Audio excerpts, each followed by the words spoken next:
سلام رمضان سلام رمضان سلام رمضان سلام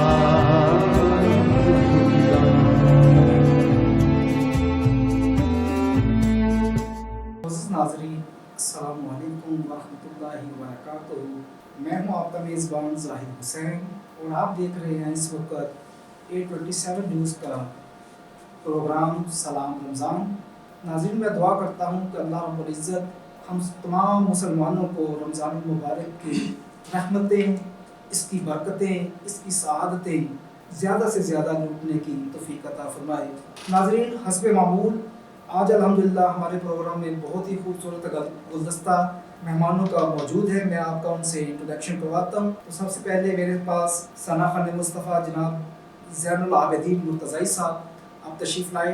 میں آپ کو اپنے اسٹوڈیو میں خوش آمدید کہتا ہوں اور ان کے ساتھ حضرت علامہ مولانا محمد مشتاق احمد قادری صاحب آپ فارغ التحصیل ہیں جامعہ منہاج القرآن سے. میں آپ کو اپنے اسٹوڈیو میں خوش آمدید کہتا ہوں اور ان کے ساتھ کسی تعارف کے محتاج نہیں سابق پاکستان ٹیسٹ کرکٹر جناب عبدالرؤف صاحب آپ ہمارے اسٹوڈیو میں تشریف لائے. میں آپ کو اپنے اسٹوڈیو میں خوش آمدید کہتا ہوں. ناظرین اللہ رب العزت کا بہت ہی بڑا احسان کہ اس نے ہمیں مسلمان بنایا اور سب سے بڑی نعمتوں میں سب سے بڑی نعمت کہ نبی پاک صلی اللہ علیہ وآلہ وسلم کو ہمارے کریم آقا کو اس امت کا سب سے بڑا خیر خواہ بنایا. یہ جو تیری رحمت جو تو نے قرآن اور یہ ماہ رمضان ہمیں عطا کیا ہے ہم اس کا جتنا بھی تیرا شکر بجا لائیں وہ کم ہے. میں اپنے ناظرین سے ریکویسٹ کروں گا کہ آپ ہمارے اس چینل 827 نیوز کو لائک شیئر اور سبسکرائب کریں.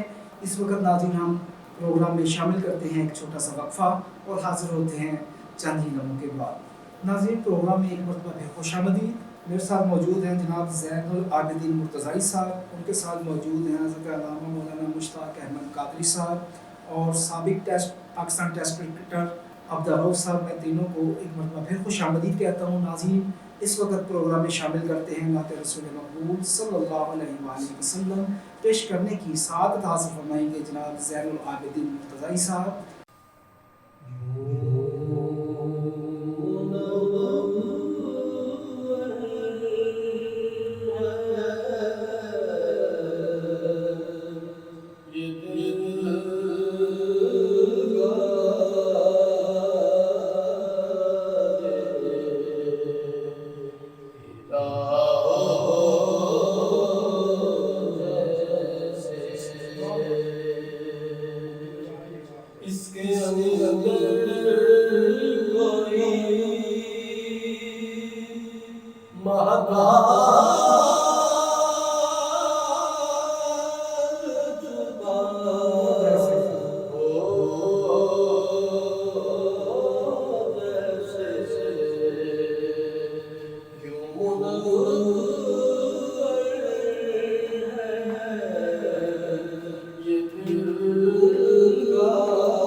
سبحان اللہ. کیونکہ زندگیاں ختم ہوئی اور قلم ٹوٹ گئے، تیرے اوصاف کا ایک باب بھی پورا نہ ہوا.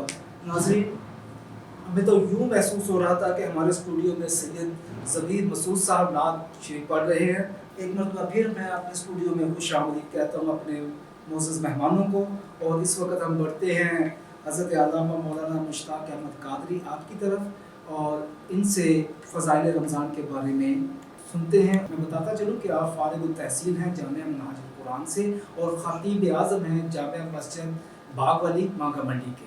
نیوز چینل کا سلام رمضان پروگرام جو ہے ان کا شکریہ ادا کرتا ہوں کہ انہوں نے مجھے بلا کر مجھے رمضان المبارک کے فضائل پر اظہار خیال کا موقع دیا ہے. تو زاہد صاحب ایسے ہے کہ رمضان المبارک کی فضیلت اور عظمت سے کوئی انکار نہیں کر سکتا۔ بہت بڑی فضیلت اور بہت ہی عظمتیں رمضان المبارک کی عظمتوں کا اندازہ اس بات سے لگایا جا سکتا ہے کہ جیسے ہی رمضان المبارک کا آغاز ہوتا ہے تو اللہ تبارک و تعالیٰ کی خصوصی رحمتوں کا نزول شروع ہو جاتا ہے۔ سبحان اللہ، سبحان اللہ۔ اور اس بات کی تائید جو ہے وہ حدیث مبارکہ سے ہے کہ آقا دو جہاں صلی اللہ علیہ وسلم نے فرمایا کہ رمضان المبارک کا پہلا عشرہ رحمت ہے، ماشاءاللہ، دوسرا عشرہ مغفرت ہے اور تیسرا عشرہ دوزخ سے نجات ہے۔ تو اس لیے یہ بہت بڑی عظمت کی بات ہے کہ اللہ کی رحمتیں، برکتیں، اس کا نزول ہوتا ہے رمضان مبارک کے اندر۔ یہی وجہ ہے کہ آقا دو جہاں صلی اللہ علیہ وسلم نے فرمایا کہ جو رمضان مبارک کے روزے احتساباً اور ایماناً رکھتا ہے تو اللہ تبارک و تعالیٰ اس کے پچھلے تمام گناہ معاف کر دیتا ہے۔ ماشاءاللہ، من صام رمضان ایمانا و احتسابا، فرمایا کہ جو احتساب کے ساتھ اور ایمان کے ساتھ روزے رکھتا ہے تو غفر لہ من ذنبہ، اس کے پچھلے تمام گناہ معاف کر دیتا ہے۔ اور ایک حدیث مبارکہ میں تو آقا دو جہاں صلی اللہ علیہ وسلم نے فرمایا کہ وہ اس طرح سے ہو جاتا ہے جس طرح سے ماں کے پیٹ سے پیدا ہو جاتا ہے۔ ماشاءاللہ، یہ رمضان مبارک کی برکت ہے، یہ رحمت ہے، یہ فضیلت اور عظمت ہے۔ اور رمضان مبارک کی برکت ہی کی وجہ سے آقا دو جہاں صلی اللہ علیہ وسلم نے فرمایا کہ میری امت کو اللہ تبارک و تعالیٰ نے 5 تحفے عطا کیے، 5 تحفے۔ ایک تحفہ یہ ہے کہ آقا نے فرمایا کہ وہ اللہ تبارک و تعالیٰ اپنی نظر رحمت عطا کرتا ہے مومنوں پر، روزے داروں پر جو روزہ رکھتے ہیں۔ اور دوسرا فرمایا کہ اللہ تبارک و تعالیٰ کو روزے دار کی منہ کی جو بو ہے وہ اس طرح پسند ہے، اس سے بھی زیادہ پسند ہے جو کستوری سے ہے، کستوری کی خوشبو سے بھی زیادہ پسند ہے۔ اور پھر تیسری جو بات اللہ تبارک تعالیٰ نے جو تحفہ عطا کیا ہے روزے داروں کے لیے وہ یہ ہے کہ فرشتے روزے دار کے لیے مغفرت طلب کرتے ہیں۔ اس کے لیے جب تک وہ افطار نہیں کر لیتا اس وقت تک فرشتے اس کے لیے مغفرت اور بخشش طلب کرتے رہتے ہیں۔ اور پھر آقا نے فرمایا کہ میری امت کے لیے جو چوتھا تحفہ عطا کیا اللہ تبارک تعالیٰ نے وہ یہ ہے کہ اللہ رب العزت حکم دیتا ہے فرشتوں کو کہ جنت کو سجا دیا جائے، مزین کر دیا جائے، آراستہ کر دیا جائے۔ اس لیے کہ جو روزے دار دنیا کے اندر محنت اور مشقت کر کے آ رہا ہے وہ اس جنت کے اندر آرام کرے گا۔ اور پھر آقا نے فرمایا کہ 5واں تحفہ جو ہے وہ میری امت کے روزہ داروں کے لیے اللہ تبارک تعالیٰ نے جو دیا ہے وہ یہ ہے کہ جب آخری روزہ ہوتا ہے، اختتام ہو جاتا ہے رمضان مبارک کا اور چاند نظر آ جاتا ہے تو آخری رات اللہ تبارک و تعالیٰ روزے داروں کے لیے مغفرت اور بخشش کو عام کر دیتا ہے۔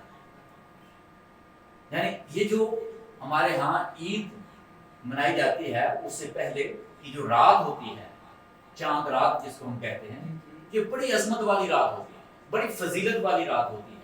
اس کے اندر اللہ تبارک و تعالیٰ بے شمار برکتیں اور رحمتیں رکھی ہیں اور بخشش کو عام کیا جاتا ہے، مغفرت کو عام کر دیا جاتا ہے۔ اس لیے اس رات کے اندر عبادت کی تاکید کی گئی، یہ سجدہ ریز ہو جاؤ، اللہ کا شکر ادا کرو کہ مولا تو نے ہمیں بخشش عطا کی ہے۔ اور جب کہ ہم یہ جو چاند رات ہوتی ہے اس کو ہم ایسے منا رہے ہوتے ہیں کہ جیسے ہمیں کوئی خبر ہی نہیں اس چیز کی کہ ہم بازاروں میں گھوم رہے ہوتے ہیں، یہ جائے کہ ہم اللہ کی بارگاہ میں حاضر ہیں۔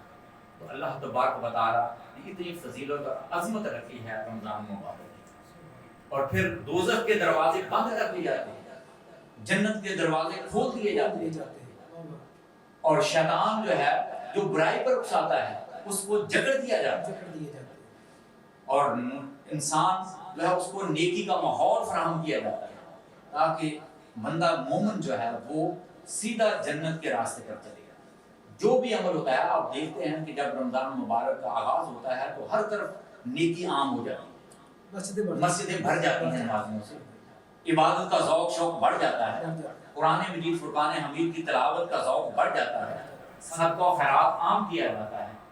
یہ ساری کی ساری باتیں جو ہیں یہ رمضان مبارک کی عظمت اور فضیلت کا اظہار ہے. یہ اللہ رب العزت نے عطا کیا ہے.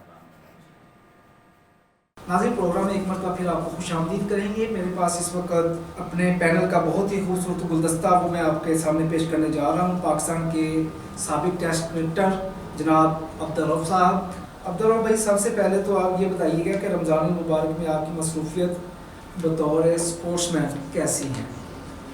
بسم اللہ الرحمن الرحیم. دیکھیں سب سے پہلے تو میں آپ کا شکریہ ادا کرتا ہوں چینل 827 کا، جنہوں نے اتنے خوبصورت پروگرام مجھے انوائٹ کیا ہے، اور اسپیشلی جس خوبصورت انداز میں رسول پاک صلی اللہ علیہ وسلم کی شان میں نذرانہ عقیدت پیش کیا اس کی بھی میں تعریف کروں گا. اور علامہ صاحب نے بہت ہی ڈیٹیل کے ساتھ ہمیں رمضان کے بارے میں جو گائیڈ لائن دی ہے اور جو اس کی خصوصیات بتائی ہیں وہ ڈیفینیٹ ہمارے لیے ایک مشعل راہ ہے. اور جہاں تک اب آپ کے سوال کا تعلق ہے تو دیکھیں جس طرح کے روزہ بیسیکلی ہے برداشت کا نام. اس میں آپ کو برداشت سیکھنا ہوتا ہے، برداشت کرنا پڑتا ہے کہ آپ کے پاس ہر چیز اویلیبل ہوتی ہے مگر آپ اس کو چکھ نہیں سکتے، آپ اس کو استعمال نہیں کر سکتے. اور یہ ہماری جو عام روٹین ہے یا زندگی لائف ہے اس میں یہ جو احساس پیدا کرتی ہے کہ جو ہمارے غریب لوگ ہیں اور جو مشکل اوقات میں زندگی بسر کرتے ہیں اور ان کے پاس بیسک جو ضروریات کی چیزیں نہیں ہوتی ہیں وہ کس طریقے سے اپنی زندگی بسر کرتے ہیں. بیسیکلی اللہ تعالیٰ کے جتنے بھی کام ہیں ان میں کوئی نہ کوئی حکمت ہوتی ہے اور کوئی نہ کوئی ایسا فلسفہ ہوتا ہے کہ جو پوری انسانیت کے لیے ایک رہنما اصول ہوتا ہے. اور اس کا میرا خیال ہے کہ رمضان کا ایک تو انہوں نے بڑا مذہبی طریقے سے علامہ صاحب نے بہت ہی خوبصورت انداز میں جو فلسفہ ہے رمضان کا وہ بیان کیا ہے. دوسری چیز میرا خیال ہے کہ جو ایک احساس آپ کے اندر آتا ہے غریب کا کہ ہمارا جو طبقہ آپ دیکھتے ہیں کہ ہمارا جتنا بھی یہ جس خطے میں ہم رہ رہے ہیں، جس میں ایشیا تھا، پاکستان، ہندوستان، بنگلہ دیش ہے، جتنا بھی علاقہ ہے اس میں 90% جو آبادی ہے وہ غریب لوگوں پر مشتمل ہے. اور وہ بیسک جو ضروریات ہیں کھانے پینے کی اشیاء یا فنڈامنٹل جتنی بھی چیزیں ہیں ان سے وہ محروم رہتے ہیں. اور یہ روزے میں رمضان میں جو اوپر والا جس کو اللہ تعالیٰ نے نعمتیں عطا کی ہوئی ہیں جس طبقے کو جو 5-10% ہے جس کو اللہ تعالیٰ نے ہر ضرورت عطا کی ہوئی ہے اس میں بھی احساس پیدا ہوتا ہے کہ وہ ایک چیز کو استعمال نہیں کر سکتے اور ان کے اندر ایک فیلنگ ڈیولپ ہوتی ہے کہ جو محروم طبقہ ہے جو اپنے بچوں کو خوراک نہیں دے سکتے، ان کو بیسک نیسیسٹیز نہیں دے سکتے، وہ کس طریقے سے برداشت کرتے ہیں یا ان کے احساسات اس وقت کیا ہوتے ہیں جب وہ اپنے بچوں کو اچھے طریقے سے وہ چیزیں مہیا نہیں کر سکتے. تو یہ میرا خیال ہے کہ ایک بیسک تعلیم ہے، ایک بیسک فلسفہ ہے اس رمضان کے مہینے کے پیچھے. اور جہاں تک دوسری بات آپ نے پوچھی ہے کہ رمضان میں آپ کا اسپورٹس مین کا کیا، تو ہمارا بھی یہی ایک روٹین ہوتی ہے کہ جس طریقے سے عام دنوں میں میچز وغیرہ ہمارے چل رہے ہوتے ہیں تو رمضان میں تھوڑا سا آف ہوتا ہے اور ہم ایک تو ہمارے اندر بھی برداشت پیدا ہوتی ہے، پورا دن ہم روزہ رکھتے ہیں اور ایک اس میں آپ کا جو اسٹیمنا وہ ڈیولپ ہوتا ہے، آپ بھوک اور پیاس کو برداشت کرنا سیکھتے ہیں. آپ اس سے ڈیفینیٹ جب آپ ایک اسپورٹس مین ہارتا ہے تو اس کے اندر بھی برداشت کا مادہ ہوتا ہے، تو وہ بھی ہم تھرو اس رمضان کی اور فاسٹنگ کی ہم سیکھتے ہیں کہ برداشت اپنے اندر کیسے پیدا کر سکتے ہیں. تو یہ میرا خیال ہے کہ ایک بیسک چیز ہے جو اسپورٹس مین اس رمضان کے مہینے میں سیکھتا ہے اور برداشت کرتا ہے اور اس کو اپنی جو آنے والی زندگی ہے ڈفرینٹ جو معاشرے میں حقوق پذیر چیزیں ہیں اس کو امپلیمنٹ کرتا ہے. جی یہ بتائیے گا کہ یہ جو میں آپ سے سوال کرنا چاہ رہا ہوں یہ تو سوال کافی اہمیت کا حامل ہے اور عصر حاضر کی ضرورت بھی ہے. اب مجھے یہ بتائیے گا کہ اکثر یورپ کی طرف سے نبی پاک صلی اللہ علیہ وآلہ وسلم کی شان میں گستاخانہ خاکیں یا ایسی کوئی حرکات کی جاتی ہیں، بطور پاکستان کھلاڑی آپ اس میں کیا کردار ادا کر سکتے ہیں اور تاکہ یورپ اور اس کے ساتھ دوسرے جو ممالک ایسی حرکات کرتے ہیں تاکہ وہ ان حرکات سے باز آ جائیں، اس کے بارے میں کوئی دیکھیے ایک بہت ہی ایک وسیع و عریض ایک موضوع ہے جس پہ آج کل پوری دنیا میں لہدے ہو رہی ہے. اور اس پہ اسپیشلی جو جس طریقے سے عمران خان نے تقریر کی ہے کہ جب تک آپ کی ایک یونانیمسلی پوری ورلڈ وائڈ آپ کی لیڈرشپ اکٹھی نہیں ہوگی اور جتنے بھی مسلمان ملک ہیں پوری دنیا میں وہ ایک اکٹھی ہو کے ایک یونانیمسلی ڈیسیژن نہیں لیتے یورپ کے خلاف، اس وقت تک بڑا مشکل ہے اس چیز کو روکنا. کیونکہ اصل چیز یہ ہے کہ وہ سمجھتے ہیں کہ یہ اظہار رائے کی آزادی ہے، مگر اصل میں ان کو ایک جو جس طریقے سے ہم لوگ اپنے رسول اللہ صلی اللہ علیہ وسلم سے محبت کرتے ہیں یا اللہ تعالیٰ سے ہماری محبت ہے یا ہماری دین کے ساتھ مذہب کے ساتھ اٹیچمنٹ ہے، یا ہمارے جو صحابہ کرام ہیں یا بزرگ ہستیاں ہیں ان کے ساتھ ہماری اٹیچمنٹ ہے، اس طریقے سے جو یورپین لوگ ہیں وہ ان کی قدر نہیں کرتے. ان کو وہ ڈیفینیٹ وہ ان میں فرقے ہیں، وہ مذہب کو بھی فالو کرتے ہیں، کوئی یہودی مذہب کو کرتا ہے، کوئی عیسائی کو کرتا ہے، کوئی بدھ مت کو کرتا ہے، کوئی ہندوازم کو کرتا ہے، مگر ان کی اٹیچمنٹ جو اپنے پیغمبر ہیں یا جو اپنا مذہب ہے اس کے ساتھ اس طریقے سے محبت نہیں ہوتی جس طریقے سے ہم اپنے نبی صلی اللہ علیہ وسلم سے محبت کرتے ہیں، اور ہم آخری اپنی یعنی کہ جان کی قربانی اور مال کی قربانی تک چلے جاتے ہیں. اب یہ چیز میرا خیال ہے کہ سب سے زیادہ ان کو سمجھانے کی ضرورت ہے کہ ہمارے لیے رسول اللہ صلی اللہ علیہ وسلم سے بڑھ کر دنیا کی کوئی ذات محبوب نہیں ہے. تو جب آپ ان کی شان میں گستاخی کرتے ہیں تو ہمیں ایک دلی صدمہ پہنچتا ہے. تو اس میں یہ چیز جب تک ہمارے جو لیڈرشپ ہے ان کو باور نہیں کرے گی تو وہ اظہاریہ جو آزادی اظہار کا رائے ہے جس کو وہ بڑا ایک مقدم عمل سمجھتے ہیں، اور اس میں وہ کہتے ہیں کہ ہمیں آزادی ہے، ہم ہر طرح کے جو بھی کوئی کام ہم کر سکتے ہیں. تو اس میں ان کو یہ نہیں پتا کہ جو ہمارے جو ایک ارب سے زیادہ آبادی ہے مسلمانوں کی، ان کے جذبات کس برے طریقے سے مجروح ہوتے ہیں. تو جب ان کو ہم یہ چیز سمجھائیں گے کہ جس ہم 1 ارب سے زیادہ کی آبادی آپ کے ایک چھوٹے سے عمل سے اتنے برے طریقے سے وہ ان کے جذبات مجروح ہوتے ہیں، تو آپ یہ عمل اگر نہ کریں تو اس سے انسانیت کی بھی بھلائی ہے، آپ کے ممالک کی بھی بھلائی ہے، اور ہمارے جو بے شمار مسلمان ممالک کے لوگ اپنی جان مال عزت قربان کرتے ہیں ان کی جو زندگی ہے ان میں بھی بہتری آ جائے گی. تو پھر میرا خیال ہے کہ ایک پازیٹیو ایک پیغام ان کو جائے. عبدالرحمن بھائی میں آپ سے، چونکہ آپ پوری دنیا گھومتے ہیں، آپ کو دیکھا جاتا ہے، آپ کا ایک جو پیغام ہوگا وہ بڑا ہی ویلڈ ہوگا، تو میں چاہتا ہوں کہ آپ ہمارے 827 کے ناظرین کے لیے کوئی پیغام دیں، کوئی ایسا پیغام جو کہ ہمارے ناظرین اس پر عمل کر کے اپنی دنیا اور آخرت کو بہتر بنا سکیں. دیکھیں رمضان کے حوالے سے تو ہماری تو میری تو کوئی اتنی خاص حیثیت نہیں ہے کہ میں اتنے ایک بابرکت اور عظیم ترین جو مہینہ جو اللہ تعالیٰ نے ہمیں عطا کیا ہے اس کے بارے میں بات کر سکوں. میرا خیال ہے کہ علامہ صاحب نے بڑے خوبصورت طریقے سے ڈیٹیل کے ساتھ ہمارے تمام مسلمانوں کو اس کے بارے میں ایک واضح ایک راستہ دیا ہے.